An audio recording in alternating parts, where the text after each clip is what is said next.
Hello friends. हम applied zoology के कुछ टॉपिक कर चुके हैं और आज का हमारा टॉपिक है पैरासाइटिक प्रोटोजोआ। ठीक है, अगर मैं बात करूं कि हमने कौन से टॉपिक कवर कर लिए हैं, तो हमने किए हैं host parasitic relationship and epidemiology of diseases, और हमने कवर कर चुके हैं हम रिकेट्सिया एंड स्पैरोकेट्स। ये टॉपिक हम कवर कर चुके हैं और आज हम पढ़ेंगे पैरासाइटिक प्रोटोजोआ के बारे में। तो पैरासाइटिक प्रोटोजोआ, तो इससे पहले हमें पता होना चाहिए कि पैरासाइट्स होते क्या हैं। ठीक है, डिटेल में मैंने पैरासाइट्स के बारे में हमारी जो पैरासाइट होस्ट और पैरासाइट रिलेशनशिप है उसमें बता रखा है।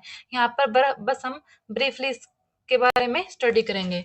तो पैरासाइट्स क्या होते हैं? पैरासाइट्स होते हैं जो दूसरे ऑर्गेनिजम्स हैं उनके ऊपर रहते हैं, उनको हार्म करते हैं और अपने आप को वो बेनिफिट करते हैं, तो वो होते हैं हमारे पैरासाइट्स। पैरासाइट्स हैं, इनके कुछ टाइप होते हैं। जो मेन टाइप है वो मैंने यहाँ पे बता रखी है, बाकी जो डिटेल में टाइप है मैंने उस वीडियो में वो बता रखा है। ओब्लिगेटिव पैरासाइट, ओब्लिगेटिव पैरासाइट वो होते हैं जो कि होस्ट के अंदर ही सर्वाइव कर पाते हैं। ठीक है, विच can survive only in a host. अगर होस्ट नहीं है तो वो सर्वाइव नहीं कर पाएंगे। इस टाइप के जो भी पैरासाइट्स होते हैं उनको बोलते हैं obligative parasites. Next is facultative parasites. Facultative parasites which can survive with और विदाउट होस्ट, जिनको सर्वाइव करने के लिए किसी होस्ट की जरूरत नहीं होती। होस्ट हो जब भी वो अपना काम चला लेंगे, अगर होस्ट नहीं हो तो भी वो सर्वाइव कर पाएंगे, तो उनको बोलते हैं facultative parasite. Next is endoparasite. Endo, इसके नाम से पता चलता है एंडो यानी कि इनसाइड, जो कि ऑर्गेनिजम्स के इनसाइड रहते हैं, उसके अंदर रहते हैं। फॉर एग्जांपल कुछ पैरासाइट्स हैं जो कि हमारे स्मॉल इंटेस्टाइन के अंदर रहते हैं। तो इस टाइप के जो भी ऑर्गेनिजम्स होते हैं, जो भी पैरासाइट्स होते हैं, उनको बोलते हैं endo parasites. Ectoparasites outside organisms, जो कि ऑर्गेनिजम्स के बाहर रहते हैं, उसके ऊपर रहते हैं, उनको बोलते हैं ectoparasites. For example ticks lice, these are the example of ectoparacytes. Next is parasites can be divided into two major groups। जो हमें मेजर ग्रुप्स दिए गए हैं हमारे सिलेबस में वो है हमारा प्रोटोजोआ एंड हेलमिंथस, और इस वीडियो में हम पढ़ेंगे प्रोटोजोआ के बारे में, और हेलमिंथस के बारे में हम नेक्स्ट वीडियो में स्टडी करेंगे। अब प्रोटोजोआ, प्रोटोजोआ है, अगर हम इसकी किंगडम की बात करते हैं तो इसका किंगडम है प्रोटिस्टा। प्रोटिस्टा किंगडम है प्रोटोजोआ का। ये एक सिंगल सेल है, ठीक है, यानी कि ये यूनिसेलुलर है, इसमें एक ही सेल होती है। This is यूकैरियोटस। यूकैरियोटस क्या होता है? यूकैरियोटस होता है जिसमें कि न्यूक्लियस प्रेजेंट होता है, उसको बोलते हैं यूकैरियोटस। तो प्रोटोजोआ की बात करें तो ये सिंगल सेल है और यूकैरियोटस है। They don't have cell wall, उनमें सेल वॉल नहीं होती।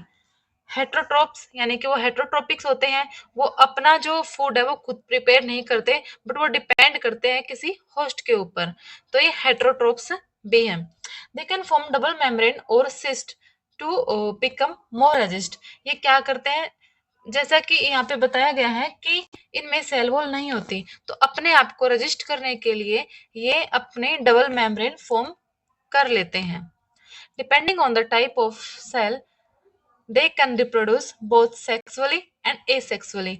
ये सेक्सुअली भी रिप्रोड्यूस कर सकते हैं और एसेक्सुअली भी, वो डिपेंड करता है कि वो किस टाइप की हमारी सेल है, उसके बेस पे ये पता लग सकता है कि वो सेक्सुअली रिप्रोड्यूस करेगा या फिर एसेक्सुअली वो रिप्रोड्यूस करेगा।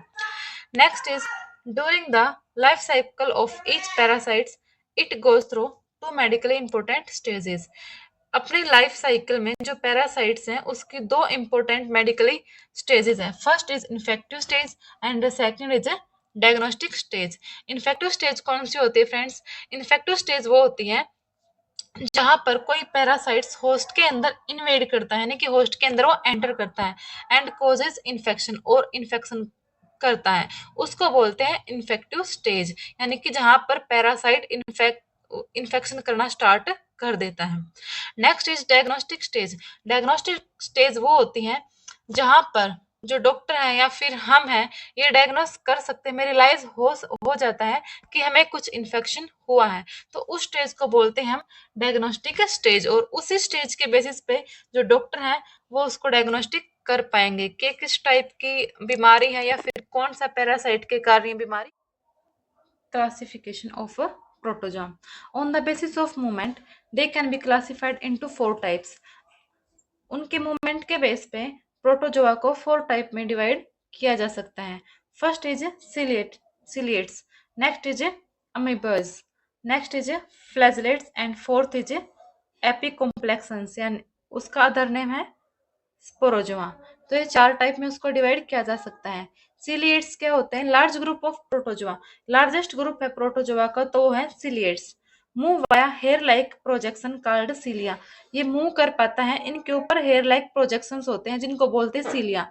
उनकी हेल्प से ये जो पैरासाइट्स है वो मूव कर सकता है. जैसे ये कोई पैरासाइट सिलिएट्स हैं और इसके चारों तरफ क्या होते हैं? हेयर लाइक कुछ प्रोजेक्शंस होते हैं और इन्हीं हेयर लाइक प्रोजेक्शंस की वजह से ये मूव कर पाता है. Next is amoebas. तो जो अमीबाज होते हैं वो क्या करते हैं? Ooze about using pseudopods. ये शूडोपोड्स का यूज करके मूव कर पाते हैं. धीरे धीरे चलेंगे. किसका यूज करके? शूडोपोड्स. इसको बोलते हैं फाल्स फिट. ठीक है, इनका यूज करके ये मूव कर पाते हैं. अमीबा की शेप कुछ इस तरीके की होती है. जब इसको कोई भी फूड दिखाई देता है तो ये मूव करता है और उसके चारों ओर कुछ इस टाइप की प्रोजेक्शंस ये बना लेता है. इस टाइप की प्रोजेक्शन से ये मूव कर पाता है. जो ये प्रोजेक्शन इसने बनाई है इसी को बोलते हैं pseudopods. Next is flagellates. Flagellates जो होते हैं ये जो प्रोटोजोआ होते हैं ये मूव कर पाते हैं वाया लॉन्ग वाइप प्रोजेक्शन. इनके पास क्या होता है? लॉन्ग वाइप प्रोजेक्शंस होती हैं. इनकी हेल्प से ये मूव कर पाते हैं. एपिकॉम्प्लेक्सन्स यानी कि स्पोरोजोआस ये मूव करते हैं मूव बाय ग्लाइडिंग, यानी कि बहुत स्मूथली ये मूव कर पाते हैं. The only ciliates that causes human disease is balantidium coli. अकेला एक सिलिएट्स की एक अकेली स्पीसीज जो कि ह्यूमन को डिजीज कर सकती है उसका नाम है ब्लेंडिडियम कोलाई, यानी कि बी कोलाई. अगर इसके रिजर्वायर होस्ट की बात करते हैं हम बी कोलाई की, तो उसका जो रिजर्वायर होस्ट है वो है स्वाइन.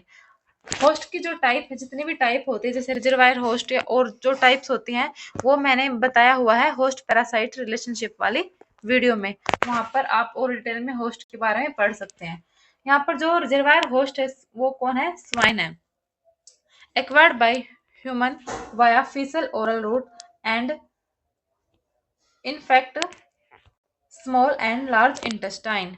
यहाँ पे क्या करता है? ये जो ह्यूमन है ये कैसे एक्वायर करता है इसको? रिजर्वायर होस्ट तो होगा स्वाइन. अब स्वाइन से ह्यूमन में कैसे आएगी? तो ये आती है वाया फीसल और ओरल रूट से. फीसल रूट से या फिर जो हमारा ओरल रूट्स है उसके थ्रू ये ह्यूमन के अंदर एंटर कर पाती है और इन्फेक्ट करती है हमारी स्मॉल और लार्ज इंटेस्टाइन को. ये इन्फेक्ट करती है.